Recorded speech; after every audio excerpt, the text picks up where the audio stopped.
Hello friends, welcome to Jyotsna medical education.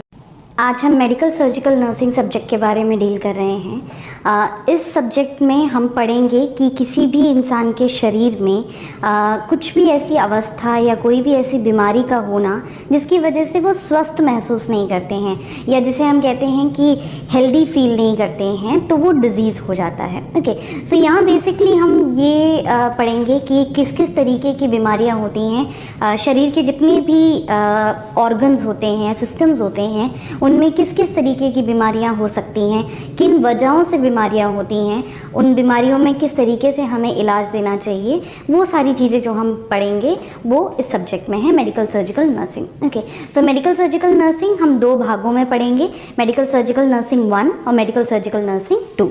Okay, सो सबसे पहले हम ये देख लेंगे कि जब भी हम किसी भी बीमारी के बारे में बात करते हैं या किसी भी बीमारी के बारे में एक्सप्लेन करेंगे, तो हम किस तरीके से उस बीमारी को एक्सप्लेन करेंगे। उसका एक सीक्वेंस होता है, एक तरीका है कि शुरू हम कहाँ से करेंगे, किस तरीके से हम उस एक बीमारी के बारे में हर एक चीज़ बताएंगे। ओके, तो सबसे पहले हम जब भी एक बीमारी के बारे में एक्सप्लेन करेंगे तो हम उसका डेफिनेशन बताएंगे। डेफिनेशन मतलब परिभाषा, मतलब वो बीमारी क्या है, वो अवस्था क्या है। नेक्स्ट आता है इटियोलॉजिकल फैक्टर। इटियोलॉजिकल फैक्टर का मतलब है कि हम ये सारे चीज़ें बताएंगे कि वो बीमारी किन वजहों से हुई है, क्या कारण रहा है। कोई बैक्टीरिया है, वायरस है, कोई एक्सीडेंट हुआ है, कोई और बात हुई है, तो जिन भी कारणों की वजह से हमें लगता है कि ये बीमारी हो सकती है, उसे हम कारण में लिखेंगे एटियोलॉजिकल फैक्टर में। नेक्स्ट आते हैं types of classification. Types of classification मतलब प्रकार।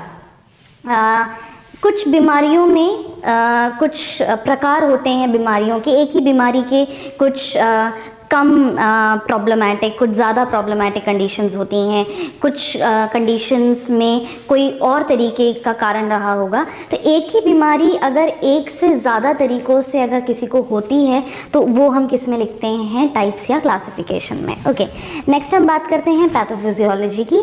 पैथोफिजियोलॉजी मतलब विकृति विज्ञान। मतलब हम इसमें बात करेंगे कि शुरुआती दौर, मतलब एक ऐसा टाइम था जब एक व्यक्ति बिल्कुल स्वस्थ थे। ओके, उसके बाद ऐसा क्या हुआ, किस तरीके से कोई भी सूक्ष्म जीवु या कोई भी माइक्रोब्स जो है, वो जीवाणु कैसे उस व्यक्ति के शरीर में गए, या क्या ऐसा कोई और कारण रहा होगा जिसकी वजह से कोई पहला एक चीज़ हुआ।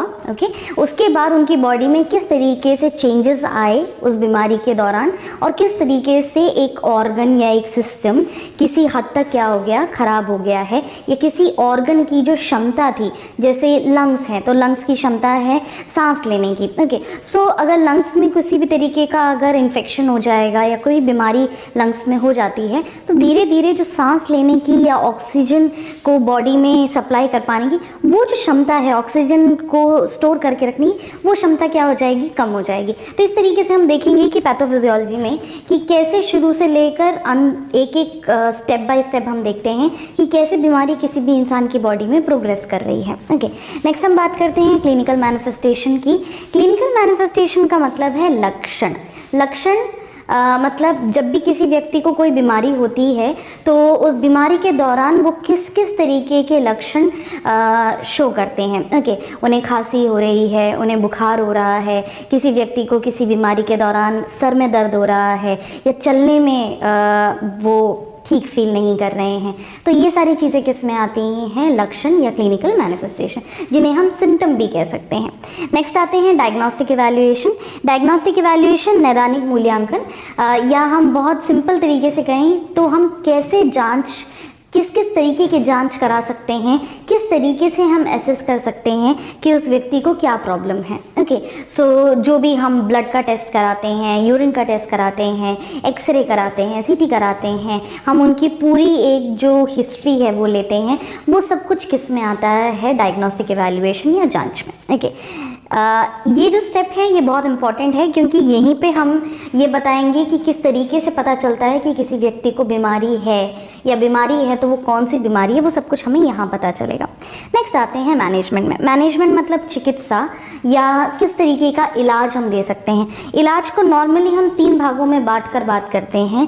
फर्स्ट आते हैं मेडिकल। मेडिकल मतलब वैदिक तरीके से, या हम बात करें तो मेडिसिन्स को देकर या बिना मेडिसिन को देकर जो हम किसी भी व्यक्ति के साथ कोई एक इलाज की प्रक्रिया चला सकते हैं। मेडिसिन देकर मतलब जैसे बुखार हो रहा है तो बुखार के लिए हमने उस व्यक्ति को पैरासीटामोल दिया, तो वो मेडिसिन फार्मा रिलेटेड है या फार्माकोलॉजिकल है। तो फार्मा रिलेटेड अगर नहीं है तो उसमें क्या आएगा, जैसे हमने उन्हें ठंडे पानी की पट्टियाँ रखी हैं उनके सर पे ताकि उनका बुखार थोड़ा कम हो जाए, तो वो किस में आता है, उसमें हम कोई मेडिसिन यूज़ नहीं कर रहे हैं, तो वो नॉन फार्माकोलॉजिकल हो गया। तो ये सारी चीज़ें जो फार्मा या नॉन फार्मा जो भी हम इलाज करते हैं या उनकी प्रॉब्लम कम करने की कोशिश करते हैं, वो किस में आता है, मेडिकल में। नेक्स्ट आते हैं सर्जिकल में।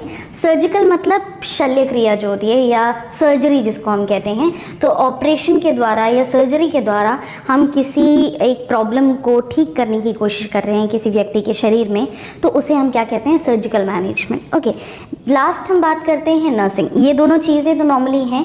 थर्ड जो नर्सिंग है वो भी बहुत इंपॉर्टेंट है, क्योंकि हम नर्सिंग फील्ड से हैं। हमारे लिए बहुत ज़रूरी है कि हमें पता हो कि हम पेशेंट को किस तरीके से मैनेज करें। ओके, यहाँ पे नर्सिंग जो मैनेजमेंट है उसमें हम बात करते हैं कि जो हम उन्हें दवाइयाँ दे रहे हैं वो कैसे देनी चाहिए, किस प्रकार से देनी चाहिए, दवाइयाँ कितनी इम्पॉर्टेंट है वो हम कैसे बता के देंगे, और उससे जुड़े हुए जो भी उनके जो साइड इफ़ेक्ट्स होते हैं, या जैसे किसी व्यक्ति ने कोई दवाई ली उसकी वजह से उन्हें कोई और प्रॉब्लम हो रही हो, वो सारी चीज़ें देखने की जिम्मेदारी हमारी हो जाती है। टाइम पे मेडिसिन एडमिनिस्टर करने की, अगर पेशेंट का ऑपरेशन होने वाला है या हो चुका है तो हम क्या कर सकते हैं उस पेशेंट के साथ जिस वजह से उनकी जो प्रॉब्लम है वो थोड़ी कम हो जाएगी, उनका डिसऑर्डर या उनके लक्षण थोड़े से कम हो जाएंगे, पेन कम हो जाएगा, वो सब कुछ किस में आता है, नर्सिंग मैनेजमेंट में। ओके, सो ये था इस बारे में कि हम कभी भी किसी बीमारी के बारे में जब बात करेंगे तो हम इन सारे पॉइंट्स को ध्यान में रखते हुए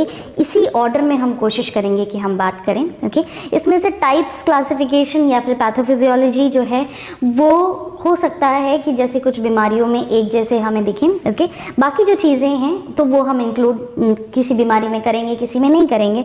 बाकी जो चीज़ें हैं वो हम सारी बीमारियों में इसी ऑर्डर में चीज़ों को क्या करेंगे, फॉलो करेंगे। ओके, सो अब जब हम आगे किसी भी एक डिसऑर्डर के बारे में पढ़ेंगे तो हमें याद रहना चाहिए कि हमें ये सारी चीज़ें उसमें कवर करनी है। ओके, सो ये था मेडिकल सर्जिकल नर्सिंग के बारे में। आई होप कि आपको ये इंट्रोडक्शन समझ में आया होगा। इससे रिलेटेड अगर आपको कोई भी डाउट है तो आप पूछ सकते हैं। Thank you.